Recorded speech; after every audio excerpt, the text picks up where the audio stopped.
Okay, ladies and gentlemen, this is Terry Medina here from Winnebago, Nebraska. Been a probation officer for over 30 years. Uh, my wife and I have been married for 38 years. We have 7 children. Uh, son's 34. My daughters are 32, 30, 29. My son's 23. My daughter's 22, and our youngest son's 16. And I have two older sons. My oldest son is actually 48, and my other son is 37. I've been a probation officer for over 30 years, and the last 19 years, I come across a curriculum called Fatherhood / Motherhood Sacred. So as a probation officer, I've been, excuse me, I've been with this class for 19 years, and this was written by a native man out of Arizona, Albert Pooley, who's half Navajo and half Hopi. My cultural background, my mother was full-blood Sioux Indian, and my father was Hispanic from Mexico. So I come from a very diverse background. When I got married, five of my best men were my black brothers from the west side, Sioux City, Iowa. So leading into grandparents are sacred, it starts with the fatherhood. And as fathers and mothers, we tell our fathers and mothers, we as fathers and mothers, we're the first teachers to our children. What our children see and hear is what they become.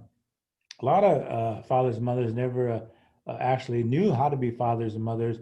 They had to wing it. And so this class has changed, I'm going to say, thousands of lives. I've traveled the country.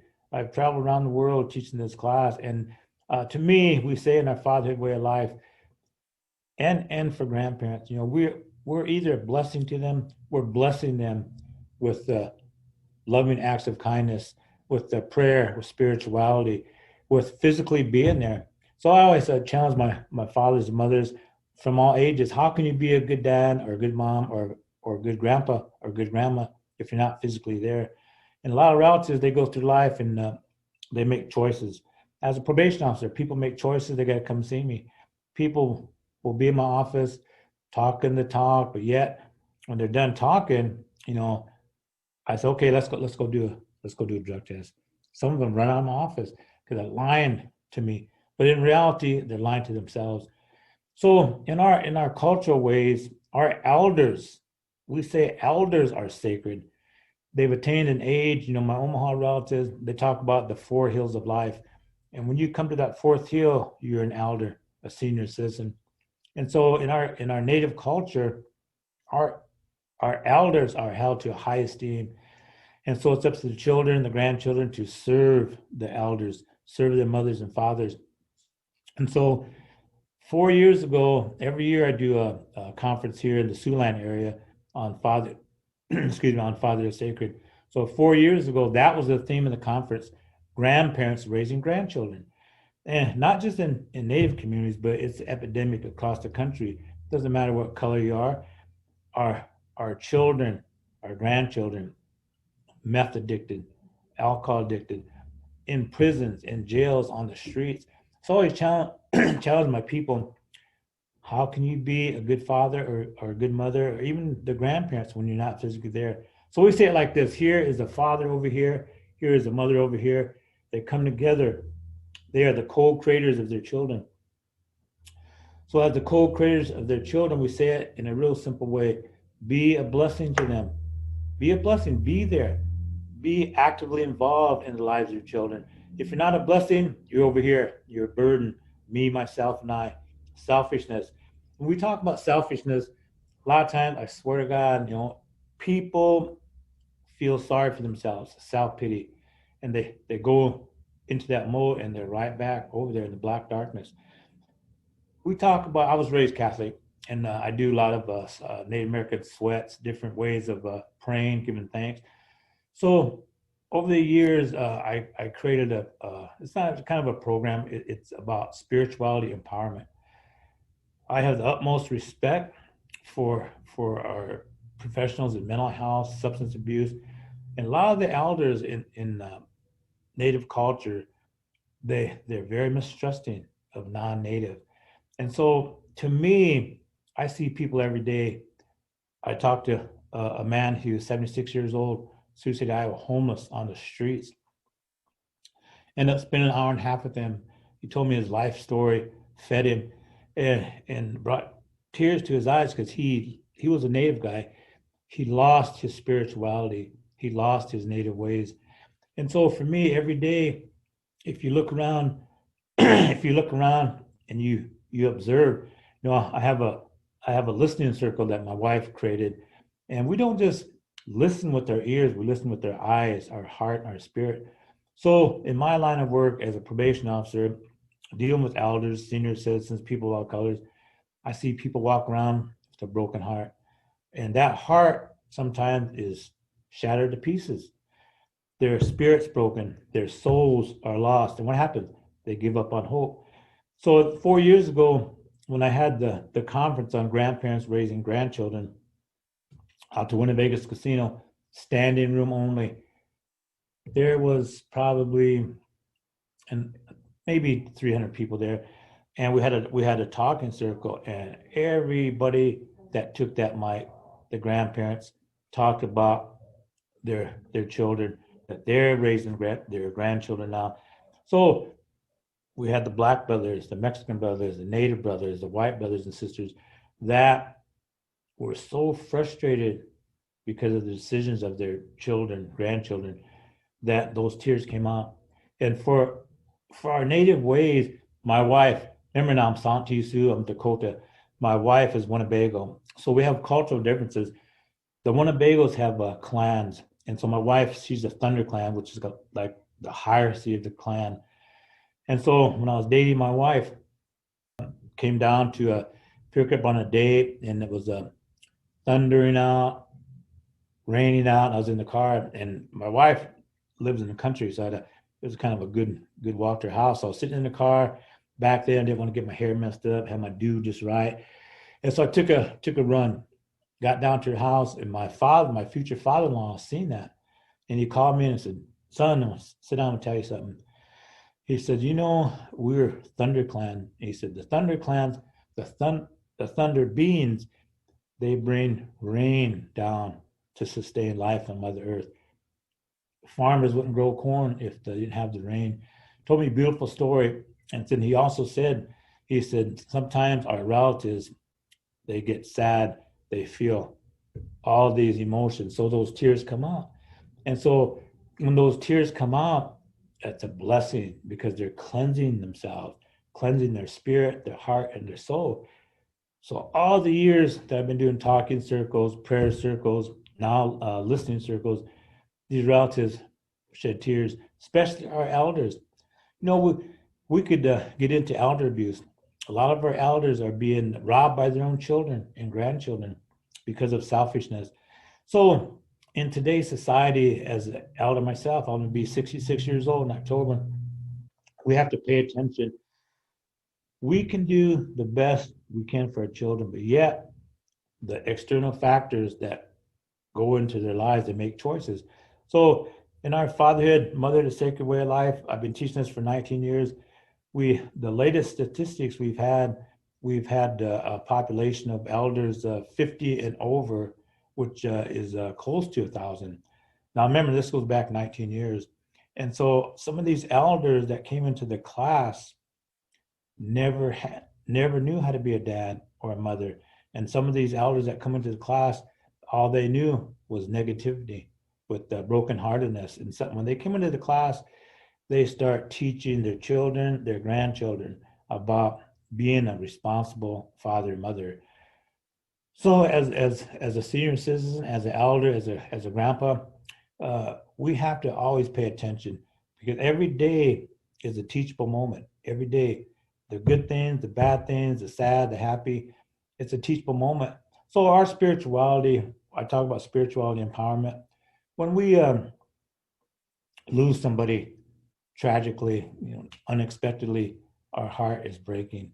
And through that experience, sometimes people, they'll come to a crossroads.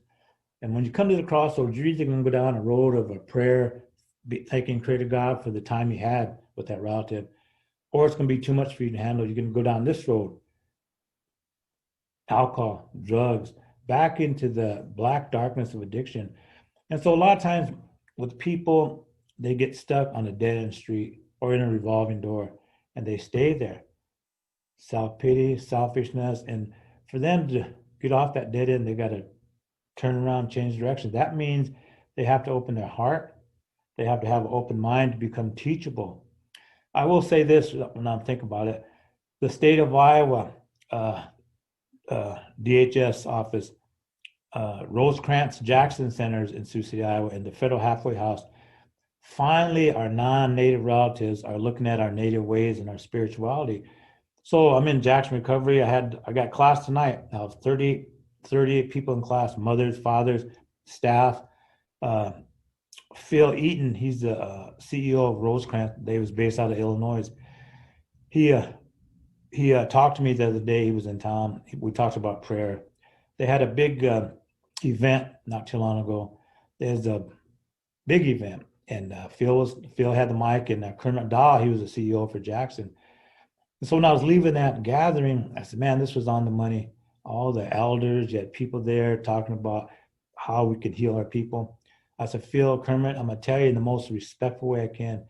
Everything was on the money, but you forgot to pray. And Phil said, man, I thought about it. Kermit said, Terry should went up and grabbed that mic. I said, that's okay because it's a teachable moment. You know, as natives, we always give thanks for waking up. And so our spirituality is strong. And so finally, I said, our native ways and spirituality are having an impact on our native brothers, Black, Mexican, white. It doesn't, we could be in Germany. We can be in a different country where we speak a different language. As fathers and mothers, and not even grandparents. Grandparents' love for their grandchildren could be even greater than a father or a mother.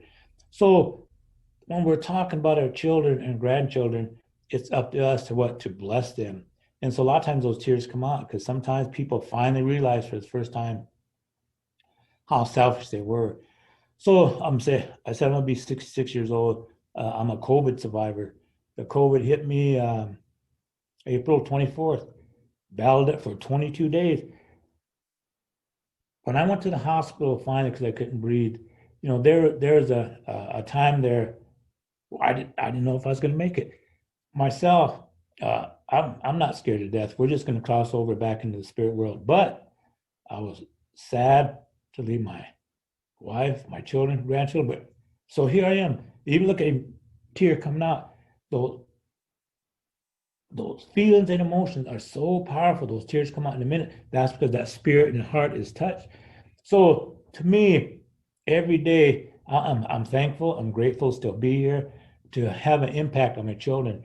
I have a granddaughter that's 13 years old. She's 5'10", 190 pounds of muscle. She got a sweet left hand like myself. So I've been coaching for the last 40 years. Anyone ever gets bored, go to YouTube, type in Isaiah Medina, Winnebago Indians. We won state 2015. Even though it was about basketball, it wasn't about basketball, it was about fatherhood. Year after year, day after day in that gym, spending quality time with them to try to attain something. So if my older children were here, they tell you as a probation officer, I didn't play. I had my handcuffs, I had my breathalyzers, I had everything. And so it goes back to choices. And so for us now as elders, we've attained a little wisdom. And I say it like this: you don't have to be a senior citizen to gain wisdom. We say we go through life and we have what? We have experiences, good or bad. And through our experiences, we gain hopefully a little knowledge. So if I have my board out, we say experience plus knowledge that equals wisdom. And so wisdom, well, we all know right from wrong. To me, with my granddaughter, sometimes with my probation people, it's black and white. They're either respectful or they're disrespectful. They're either obeying or they're disobeying. And so whatever choice they make, there's got to be consequences. And so our children, remember, we as fathers, mothers, as grandparents, we're the first teachers to our children. I have a lot of grandchildren. I'm so old, I got 4 or 5 great grandchildren now. And so I'm always surrounded by my grandchildren because my wife and I, we have a loving way about us. So what happened? They want to be around us. there are so many children around this world today, no grandparents, no parents. And a lot of times these fathers and mothers that come in here, they come in here from the jail, shackled up, handcuffed, and we have a big holding cell. So sometimes they're howling at me, waving at me, calling me Choka, that means grandpa, Dega, that means uncle, Jaji, that means dad. They're all kind of saying these names. So sometimes I'll take a time out. So I'll open that door, I'll go in there and I'll see same people over and over. So I'll get my phone out. I'll go like that. I'm trying. What do you think they're doing? They're hiding themselves because they're ashamed of themselves. And what is so frustrating, what really irritates me sometimes is these people I know, where are their children? Where are their grandchildren? Foster homes, detention centers, in youth shelters, and that selfishness is is all they think about. And so many children call me dad, grandpa, uncle because they have no one that shows them love. So as we get older, you know, we have to be aware of what's going on around us. You know, this conference, this virtual conference that's coming up, it's critical that we stay focused. And for me to be a part, talking to the conference people, hopefully I'll be there when we have the conference. Um, it's critical because as grandparents, as parents, it goes back to having patience. I always tell a story. It was last see, it's already going to be September, so it must have been last April. For some reason, I found myself home on a Saturday night. Everyone's gone, so I was in my king chair, quietness, had the big screen going. All of a sudden, heard the door, and Terry Lee and my daughter Terry Lee and Tia said, my two grandchildren said, Choka, we're here. Oh my gosh, oh, come on in, come on in. So there they were, they had their stuff there, and then I swear to God, at the same time, they both took a nasty poop. And you think I could find Pampers, you think I could find wipes? Sometimes my children, I swear to God, no respect for their dad. And so I had to get my own stash out. So I was getting crabby, had my salad out. No one answered me, no one was texting me back. So I was getting irritated. So I put them both in the bubble bath, and so I caught myself. Right there it was. Self pity, feeling sorry for myself, irritated. So I said a prayer. Let's do brief prayer. So instead of being angry, I should be thanking God, right? Thanking credit. I had two grandchildren that I could care for. So it goes back to this. I say it like this. Every day that I wake up, I say my prayers. You know, I give thanks. You know, I said I'm 66. You know, I'm still running, still playing a little basketball, but I'm slowing down. You know, especially after the COVID. Uh, I give thanks. I'm still here. When I got that COVID, I weighed 203 pounds. 22 days later, shoot, down to 173 pounds. And every day now, or even before the COVID, say my prayers. Okay, Creator God, who is going to come to my path today? Who am I going to talk to? Have impact on? So after I say my prayers, then in our fatherhood, motherhood way of life, we talk about choices. That's the big C word, choices.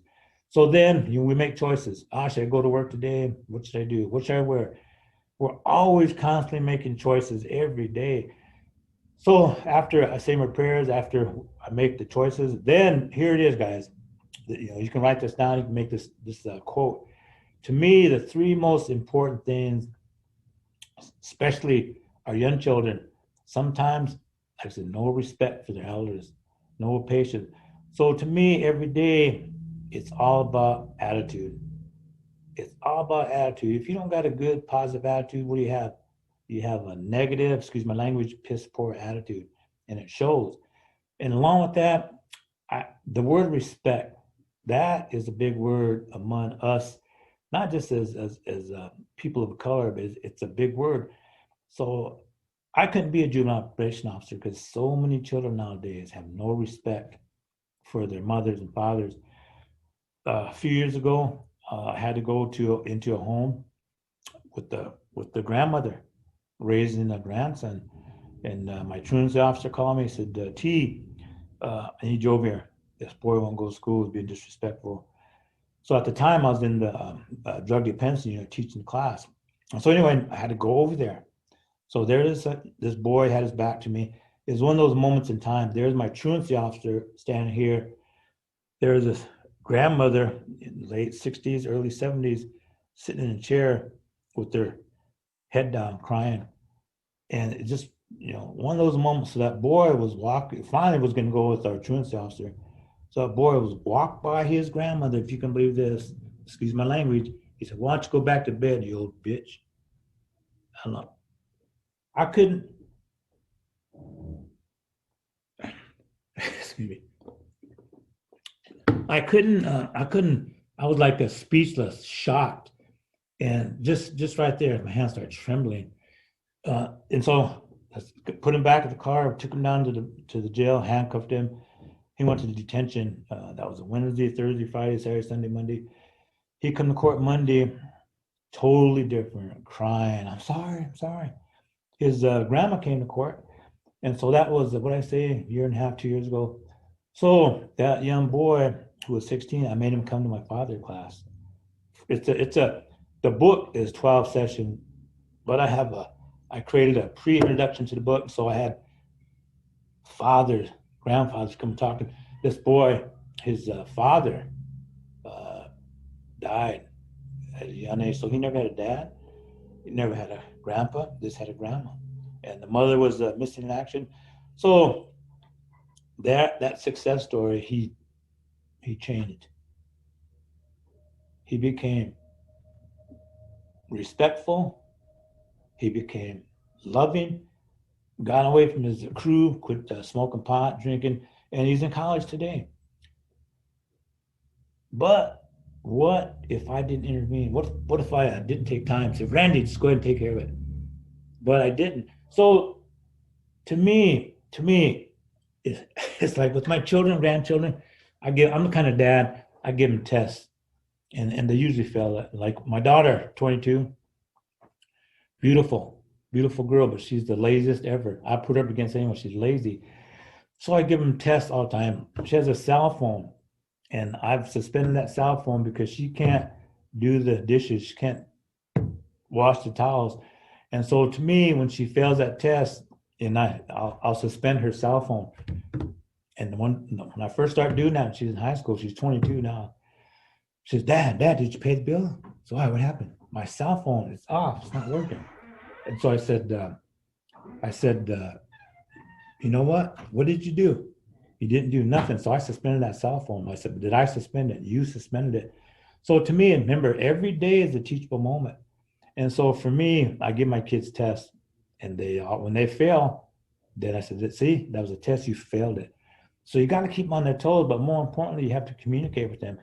And a lot of times, as grandparents, as elders, sometimes what do we do with our grandchildren? We spoil them rotten. We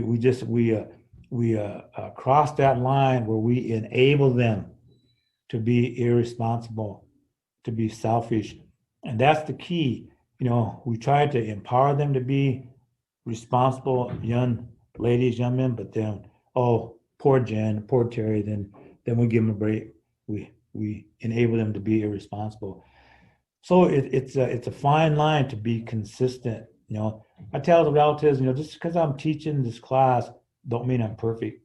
Because you want to hear me get upset, but then at the same time, I tell my children, my grandchildren, if I didn't love you, I'm right in their face pointing. If I didn't love you, then I got to talk about wanting to be respectful, wanting to have a good attitude, want to tell them all these things. And usually when I'm done talking, I say, "All right, come over, give me a kiss, give me a hug, we're done." My wife is my hero. She come from a hard life. She come up, bachelor's degree, master's degree, couple master's degrees. She even went for started her doctorate in addiction just to understand the addiction process in people. So we was going out to dinner one night. This was last summer. And she goes, "Honey," said, "you tell me, how do we strengthen our children, our youth, that really need strengthening. How do we strengthen them as fathers, mothers, grandpa, grandma? How do we do it? So she asked me that question. And so I was going on. In our fatherly way life, we talked about the 5 principles: choices, being teachable, serving the people, wisdom. Then the foundation is creator. Whatever name you want to give him: Jesus, Christ, God. We call him Takansha, Mauna, Wakanda, Pusha. His name is spoken in many different languages. So I was going on and on, giving her everything that I do with my father's mothers. And then when I finally stopped talking, my wife looked at me. She goes, "Are you done? Are you done?" So I was thinking to myself, I had to step back. Wow, what did I miss? Thought about it. I said, "I'm done." She goes, "Oh my gosh, honey, you forgot. You forgot to mention the most important thing that we should do, not just as fathers and mothers, but as teachers, social workers. We have to be quiet and listen. Listen to our children." At that moment, sometimes I had a God moment. I had a God moment where, wow, because it's like, remember what I said? I never take time to listen to my grandchildren sometimes when I'm getting after them. I'm trying to correct them because my every day is fast paced. So I have a team. Brotherhood is sacred, sisterhood is sacred. So when you're rolling with me, you have to sign a pledge to be respectful, to be all these things, but we never take time to listen. So my wife created a listening circle for me to present. This past December 26th, the day after Christmas, I went to the Woodbury County Juvenile Detention Center, and I took an elder with me. And there was actually an elder that worked there. And so we had went to the gym, went to the circle, and I literally had the whole curriculum because I'd never done it. And I explained to him what was going to happen. And there was 4 Hispanic boys, 4 Native boys, and 2 African American boys, plus 2 staff. We started that listening circle about 8:20 in the morning. It took us from 8:20 in the morning until 1:45 before we got done with that circle. And the first young man that started talking was a big boy, a Hispanic boy. And he said, "Mr. Medina," and then he couldn't even talk. Tears come out. He started breathing hard. He started huffing through a chair. He said, "Mr. Medina, you hit the nail on the head." He said, "You know what? For the last 3 or 4 years," he said, "I'm walking around like I'm invisible. No one listens to me. No one. My dad's in prison. My mom's on the streets. My aunties don't listen to me." So he said he turned to gangs, turned to drugs. So all around those children, every one of them expressed themselves. No one listens to me. I'm invisible. And what came out of that class, which was I never thought about it, but this one young boy, he was probably about 100 miles away. He said, "Mr. Medina," he said, "could you come into my home and do a listening circle with my family? Because I really don't got a family." His grandma raised him. She died. And so I could talk all day about it. I could bring my book out and go through my classes.